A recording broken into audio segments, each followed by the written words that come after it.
À l'appel du gouvernement ivoirien de faire de l'auto-emploi l'une des solutions au chômage des jeunes, plusieurs personnes se sont mobilisées. Depuis quelques années, des salons et autres rencontres sont organisées pour la promotion de cette politique d'absorption des jeunes dans le tissu socio-économique. D'autres entités, elles, appellent à expérimenter autre chose, le marketing relationnel. Le cas de cette entreprise américaine de conception et vente en réseau de compléments nutritifs installée en Côte d'Ivoire depuis 2 ans. On est en Afrique il y a 4 ans et en Côte d'Ivoire 2 ans. C'est parce que la Côte d'Ivoire a montré son intérêt aux produits. Aux États-Unis, plus de 50% des foyers font leurs revenus complémentaires et dans des pays comme la France, aujourd'hui, on résorbe les taux de chômage avec la solution qu'apporte le réseau. Et donc, c'est une solution fiable que j'invite les jeunes et même les personnes âgées qui sont depuis bien longtemps en chômage à adopter pour changer leur qualité de vie. Né dans les années 40 aux États-Unis, le marketing relationnel ou de réseau est ce type d'auto-emploi dont le principe est de vendre toutes sortes de produits via un réseau de revendeurs qui, à leur tour, commercialisent les produits à leurs contacts proches ou lointains. Après 2 années d'expérimentation en Côte d'Ivoire, la méthode produit des résultats. 6 000 personnes, au nombre desquelles des retraités, sont devenus les patrons de leur propre entreprise. J'ai été technicien de surface, agent de sécurité, serveur. Et quand tu fais un travail que vraiment tu ne te sens pas dedans, que tu ne reçois pas le salaire qu'il te faut, il faut quitter dans ça. Il faut quitter dans ça et puis il faut t'engager, il faut penser à tes rêves, il faut avoir un grand rêve. Dans ma ligne, j'ai du monde, des gens qui ont essayé, qui en ont parlé à d'autres personnes.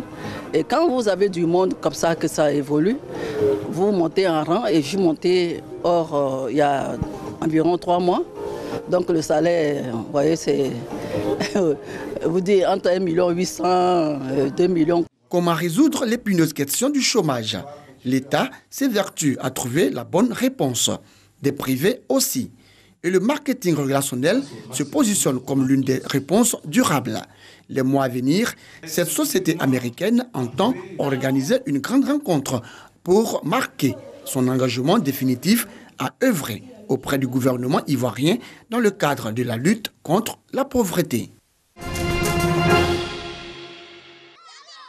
Ils ont entre 2 et 5 ans et sont repartis dans différentes classes, petites, moyennes et grandes sections. Ces tout petits des structures préscolaires effectuent leur entrée des classes ce lundi matin.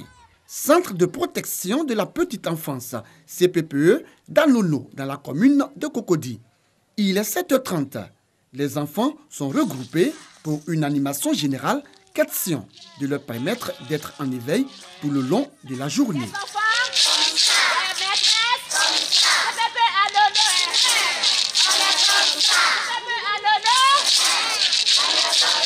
C'est le planning de la journée dans les centres de protection de la petite enfance. Et chaque matin, il y a l'accueil. Les maîtresses sont au portail pour accueillir les parents qui accompagnent leurs enfants. Et après l'accueil, on installe tous les enfants le reçu des nattes et puis on fait une animation générale. 8h, les enfants regagnent leurs différentes salles de classe. Qui c'est que dans le rubis s'appelle? C'est moi. Oui, Brony. Le nom. Très bien, le nom de qui? De tout le monde. De tout le monde. Ok. C'est mon papa qui m'accompagne à l'école sur le matin. J'étais content pour jouer dans mes caisses et puis mes amis. Cette rentrée des classes au préscolaire concernait les centres de protection de la petite enfance en CPPE et les centres d'action communautaire pour l'enfance CACE. Ces structures ont pour mission d'assurer à la petite enfance et aux jeunes enfants le développement psychosocial, cognitif, sanitaire et nutritionnel. C'est important en ce sens qu'ici, on leur apprend beaucoup de choses au niveau de l'éveil, au niveau même de la concentration.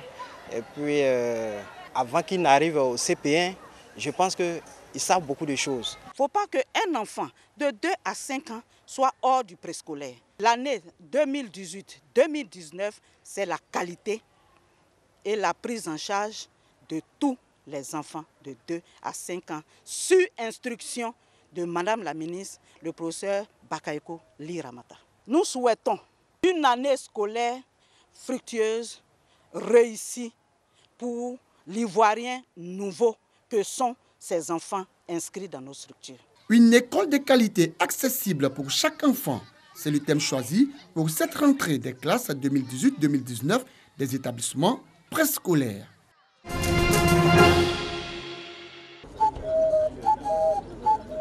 Nous sommes dans le département de Gagnoa, dans la région du Gor. De l'eau potable coule désormais à Nyagbo-Dounioua, chef-lieu de sous-préfecture du canton Guébié.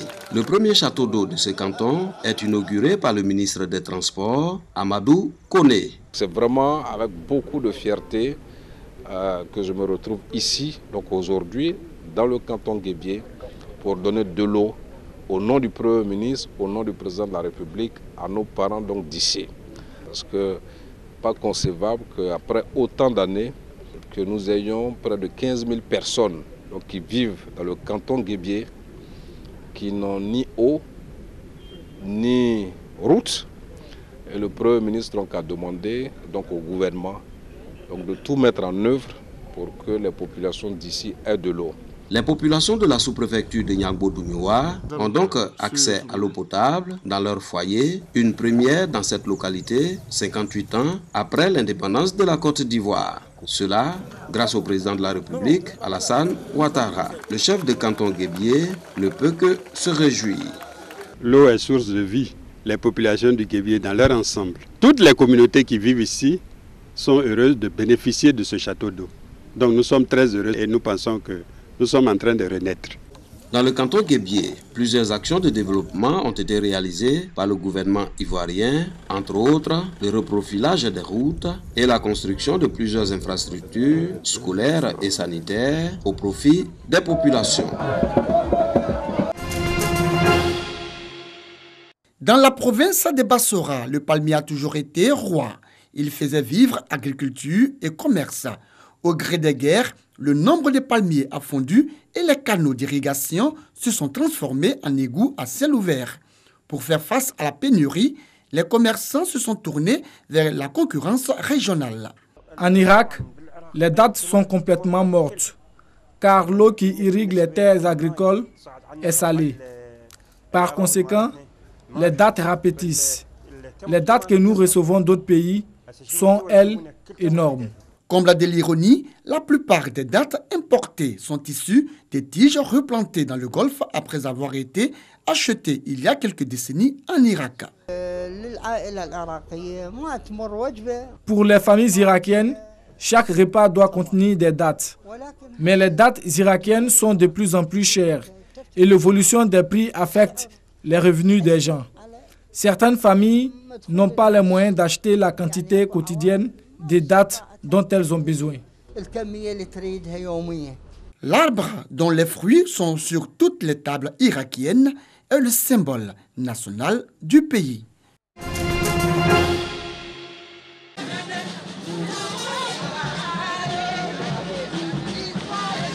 Cette procession annonce la célébration de la fête patronale de la paroisse Saint-Michel, archange de Mputo, dans la commune de Cocody. Dans son homélie, le père célébrant Jean-Pascal Seka, vicaire général de l'archidiocèse d'Abidjan, a exhorté les fidèles à être à l'image de Saint-Michel archange dans leur vie quotidienne, en prônant la paix et la réconciliation pour une fraternité et la confiance renouvelée entre les Ivoiriens. Selon le curé de la paroisse Saint-Michel de Mputo, ce message doit être perçu par tous les fidèles. Jésus est venu nous réunir tous. On était dispersés, on était divisés. Il est venu nous rassembler. Donc, si nous voulons vraiment le suivre, si nous voulons montrer que nous sommes ses amis, ses frères, ses sœurs, nous devons travailler dans le sens de la paix et de l'unité. Pour le parrain de la cérémonie, le peuple de Dieu doit demeurer dans le respect de la parole biblique afin de garantir la cohésion sociale au sein de la communauté chrétienne. Notre saint patron que nous fêtons a combattu et a été victorieux. Nous sommes venus avec la famille apporter notre édifice pour l'œuvre de Dieu.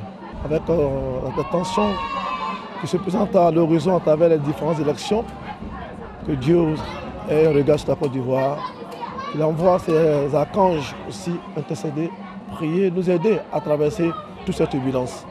La fête patronale de l'église catholique paroisse Saint-Michel de Mputo a mobilisé les fidèles venus partager la joie de vivre dans la foi chrétienne.